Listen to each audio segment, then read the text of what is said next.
Hello' guys, তোমালোকক সকলোকে স্বাগতম জনাইছোঁ আমাৰ ইউটিউব চেনেলটোলৈ। অতি সুখবৰ আহি গ'ল ছাত্ৰ ছাত্ৰীসকলৰ বাবে।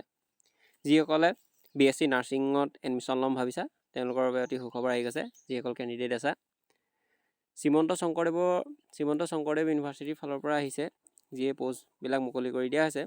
তোমালোকৰ যি online application form fill up কৰিব পাৰিবা এতিয়া, আৰু ইয়াত আহি গৈছে 2025 চনৰ।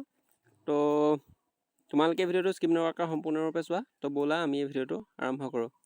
Srimanta Sankardev BSc nursing admission 2025 চনৰ এডমিশ্যন আহি গৈছে। ইয়াত তোমালোকে বহুতে গম পোৱাই যিসকল কেণ্ডিডেটে। এইটো ছেশ্যন আহিছে 2025-ৰ। নেম অফ কোৰ্চটোৰ নাম হৈছে BSc নাৰ্ছিং, যিটো মই আৰম্ভণিতে কৈছোঁ। Name of university Srimanta Sankardev university of health science. আৰু এই ছেশ্যনটো হৈছে 2025, মই যিটো কৈছোঁ। আৰু ডেট অফ এণ্ট্ৰেঞ্চ এক্সাম, আৰু যিটো এক্সাম তোমালোকৰ দিছে সেইটো 22 জুন ছানডে দেওবাৰে পতা যাব। আৰু চেণ্টাৰখিনি দি দিয়া আছে গুৱাহাটী, ডিব্ৰুগড়, শিলচৰ, যোৰহাট। এইখিনি বহুতো ধৰণৰ আছে, তোমালোকে চাই ল'ব পাৰিবা। আৰু ৰিটেন এক্সাম হ'ব OMR শ্বীট বেছ হ'ব, মানে এখন OMR শ্বীট দিব। আৰু যিসকলে গম নোপোৱা মই কৈ দিছোঁ যে এখন তোমালোকৰ OMR শ্বীট দিব, আৰু এখন থাকিব তোমালোকৰ কুৱেশ্যন বুকলেট। তোমালোকে জাষ্ট মানে 4টা অপশ্যন দিয়া থাকিব, তাৰ ভিতৰত এটা শুদ্ধ যিটো আনচাৰ হ'ব তাত তোমালোকে ডাৰ্ক কৰি দিব লাগিব। সেইটো তোমালোকে গম পাই যাবা বাৰু। সেয়া মই কৈ দিছোঁ লাহেকৈ, সৰুকৈ কৈ দিছোঁ। আৰু হেল্পলাইন দি দিছে, যদি তোমালোকে ফৰ্ম ফিল আপ কৰোঁতে কিছু সমস্যাৰ সন্মুখীন হয় তেতিয়াহ'লে কেণ্ডিডেটসকলে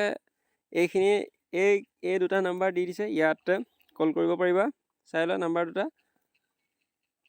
আৰু আৰ্টিকলটো গম পোৱাই GNM নাৰ্ছিং এইখিনি হয়। চিটিজেনশ্বিপ ইণ্ডিয়াৰ হ'ব লাগিব, তেতিয়া এপ্লাই কৰিব পাৰিবা। এজ লিমিটটো বিচাৰিছে candidate must B 17 years to 31 December, which admission is south. ইয়াত মুঠতে তোমালোকৰ 17 বছৰ ওপৰত হ'লে তোমালোকে এপ্লাই কৰিব পাৰিবা। ইয়াত কোনো মেক্সিমাম ডেট ধৰি দিয়া নাই যে তোমালোকে ইমানটো বয়সলৈকে এপ্লাই কৰিব পাৰিবা। ইয়াত 17 বছৰৰ ওপৰত হ'লে তোমালোকে এপ্লাই কৰিব পাৰিবা।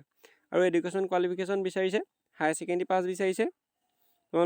তোমালোকৰ হায়াৰ ছেকেণ্ডেৰী পাছ কৰা হ'ব লাগিব। Candidate must have pass higher secondary 10+2 science or equivalent examination recognise board counselling. অৰ্থাৎ তোমালোকে ছায়েন্সৰ পৰা যদি পাছ কৰিছা তেতিয়াহ'লে তোমালোকে এই এণ্ট্ৰেঞ্চত বহিব পাৰিবা। তেতিয়াহ'লে তোমালোকে অনলাইন এপ্লাই কৰি ল'বা।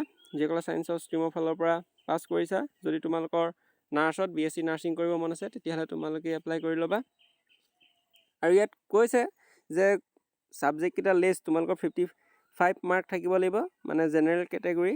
ইয়াত ভাগ কৰি দিছে ফিজিক্স, কেমেষ্ট্ৰি এণ্ড বায়'লজি তোমালোকৰ 50% থাকিবই লাগিব। আৰু আন কেণ্ডিডেটৰ OBC MOBCৰ বাবে 45%, আৰু অন্যান্য যিখিনি আছে SC ST P STH কেটেগৰীৰ বাবে 40% মাৰ্ক লাগিব কেণ্ডিডেটৰ physics, chemistry, maths, biology.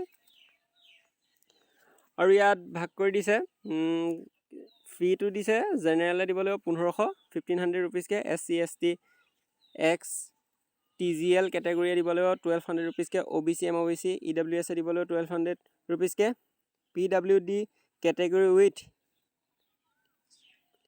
Disability of 40% অৰ মোৰ এইখিনি এক্সপেক্টেড দি দিছে। আৰু অনলাইন এপ্লাই কৰোঁতে কিছুমান মানিবলগীয়া তোমালোকে এইখিনি, যিখিনি তোমালোকে ফৰ্ম ফিল আপ কৰোঁতে পাই যাবা। আৰু ষ্টাৰ্টিং ডেটটো হ'ব 23 এপ্ৰিল 2025, অৰ্থাৎ 23 এপ্ৰিলৰ পৰা আৰম্ভ হ'ব। আৰু লাষ্ট ডেটটো হ'ব 22 মে 2025, অৰ্থাৎ মে 22 তাৰিখে লাষ্ট ডেটটো হ'ব। আৰু ইয়াত দি দিছে যে এডমিট কাৰ্ডখন ডাউনলোড কৰিব পাৰিবা 2 জুনতে তোমালোকে ডাউনলোড কৰিব পাৰিবা। আৰু এক্সাম ডেটটো যিটো মই আৰম্ভণিতে ক'লোঁ 22 জুনত হ'ব 2025 চনৰ। তো এইখিনি আছিল BSc নাৰ্ছিঙৰ ফালৰ পৰা অহা যি কোৰ্চ। যদি তোমালোকে কৰিব বিচাৰা তেতিয়াহ'লে অনলাইন এপ্লাই কৰি ল'বা। 23 এপ্ৰিলত আৰম্ভ হ'ব। তো এইখিনি আছিল ভিডিঅ'টো। আৰু তোমালোকে আমাৰ ইউটিউব চেনেলটোত বিভিন্ন ধৰণৰ আপডেট পাই গৈ থাকিবা, তো চাই যাবা। তো ধন্যবাদ।